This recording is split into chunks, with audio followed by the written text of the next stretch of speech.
Bismillahirrahmanirrahim. Assalamualaikum warahmatullahi wabarakatuh. Alhamdulillah hari ini kita bisa ketemu kembali dengan saya Rahayu. Saya guru penggerak angkatan keempat dari KCD wilayah 11 Dinas Pendidikan Provinsi Jawa Barat. Hari ini saya diberikan tugas untuk membahas tentang pembelajaran berdiferensiasi. Apa itu pembelajaran berdiferensiasi?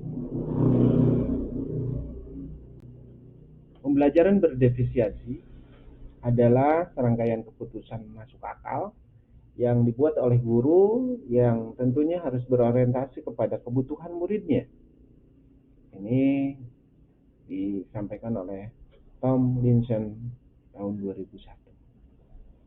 Jadi pembelajaran berdiferensiasi harus berpihak kepada murid. Tugas ini pun adalah tugas yang diberikan instruktur dalam modul 21A9 koneksi antar materi. Sekali lagi, pembelajaran berdiferensiasi adalah pembelajaran yang harus berpihak kepada murid. Jalan dengan pemikiran Ki Hajar Dewantara. Apa yang dimaksud dengan pembelajaran berdiferensiasi dan bagaimana hal ini dapat dilakukan di dalam kelas?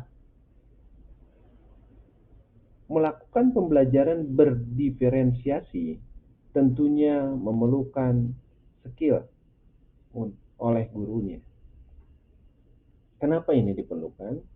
Karena pembelajaran berdiferensiasi adalah pembelajaran yang di dalamnya terdapat serangkaian kegiatan yang disusun secara sistematis oleh guru agar mampu mengakomodir seluruh kebutuhan murid yang berada di dalam kelas maupun di lingkungan sekolah. Tentunya keragaman peserta didik yang kita ajar tentunya menjadi tantangan tersendiri buat para guru. Selanjutnya, pembelajaran berdiferensiasi adalah pembelajaran yang di dalamnya terdapat serangkaian kegiatan yang disusun secara sistematis oleh guru agar mampu mengakomodir seluruh kebutuhan murid yang berada di dalam kelas maupun di luar kelas. Tentunya, jika kita lihat identifikasi kebutuhan murid di dalam sebuah sekolah, di dalam sebuah kelas, yang pertama, kesiapan belajar peserta didik seperti apa. Yang kedua, minat murid seperti apa. Yang ketiga, profil belajar murid. Kesiapan belajar murid tentunya kita bisa lihat dari The Equalizer. Diadaptasi dari The Equalizer Carol M. Tomlinson yang di dalamnya yang pertama, kesiapan belajar yang bersifat mendasar.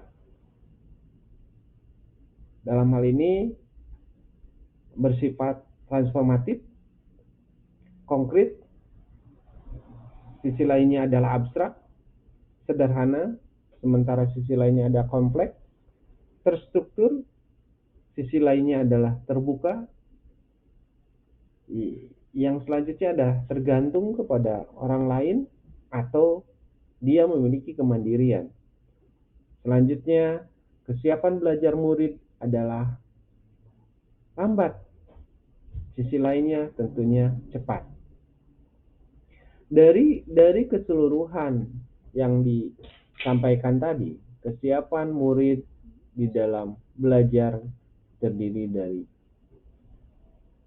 12 hal ini tentunya menjadi bagian daripada yang harus dibuatkan strategi oleh guru-gurunya. Selanjutnya, minat murid. Minat murid ini kita bisa lihat yang pertama kecocokan. mencari kecocokan antara minat murid dengan tujuan pembelajaran. Tentunya pembelajaran yang berbeda akan kita dapatkan. Peserta didik kita ada yang merasa cocok dengan pembelajaran itu, senang dengan pembelajaran itu, adapun yang tidak senang dengan materi itu mungkin. Selanjutnya kita masuk kepada koneksikan. Mengkoneksikan pembelajaran di dalam sebuah kelas tentunya menjadi bagian terpenting yang dilakukan oleh seorang guru. Mengkoneksikan, menunjukkan koneksi antar materi pembelajaran. Pandai-pandai membuat koneksi antar pembelajaran menjadi bagian terpenting dalam sebuah pembelajaran. Selanjutnya, jembatani. Bagaimana kita bisa menjembatani peserta didik agar mampu mengetahui pengetahuan awal murid tentang pengetahuan yang akan kita ajarkan. Selanjutnya, memotivasi, memungkinkan tumbuhnya motivasi murid untuk belajar. Kita mungkinan seorang guru bukan motivator, namun memotivasi murid adalah kewajiban kita. Memotivasi peserta didik adalah bagian dari tugas seorang guru. Selanjutnya, dalam tugas ini pun ada pertanyaan, jelaskan bagaimana Anda melihat keterkaitan antar materi dalam modul ini dengan modul lain di program pendidikan guru penggerak. Ada 4 hal yang kita ketahui dari modul 1. Ada pembahasan materi tentang filosofi Ki Hajar Dewantara. Filosofi Ki Hajar Dewantara, belajar merdeka, berarti merdeka atas diri sendiri, minat dan bakat siswa harus merdeka, berkembang seluas mungkin. Konsep tersebut merupakan blueprint dalam membangun pendidikan di Indonesia. Ki Hajar Dewantara menyampaikan bahwa ajarkan anak sesuai dengan zamannya, ajarkan anak sesuai dengan keinginannya dan kehendaknya, belajar dalam bermain. Nilai dan peran guru penggerak. Yang kedua, guru menghargai dan mendorong potensi siswa dengan memperhatikan keberagaman, kebutuhan siswa, latar belakang budaya, norma, nilai, serta lingkungan di mana siswa berkembang.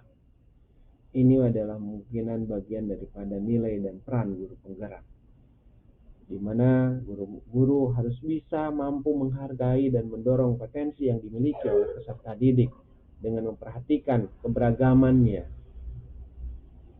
Selanjutnya, yang ketiga adalah di modul visi guru penggerak. Peserta didik dengan segala bentuknya yang heterogen dan unik merupakan pusat utama prioritas dalam pelaksanaan tugas guru untuk mendidik dan mengajar, mengantarkan menuju selamat, bahagia, keselamatan dan kebahagiaan. Keberagaman, kemajemukan peserta didik yang kita ajarkan di dalam kelas tentunya menjadi bagian daripada visi guru penggerak. Kita harus bisa mendidik, mengajar mereka, mengantarkan mereka kepada kebahagiaan yang hakiki. Selanjutnya yang keempat, di dalam modul 1, keterkaitan antara pembelajaran berdiferensiasi adalah budaya positif. Budaya positif, pemenuhan kebutuhan siswa dilaksanakan dengan manajemen yang efektif melalui pembiasaan, saling menghargai dan menghormati, berkolaborasi menuju kesuksesan yang bersama. Tentunya ini adalah bagian daripada pembelajaran berdiferensiasi.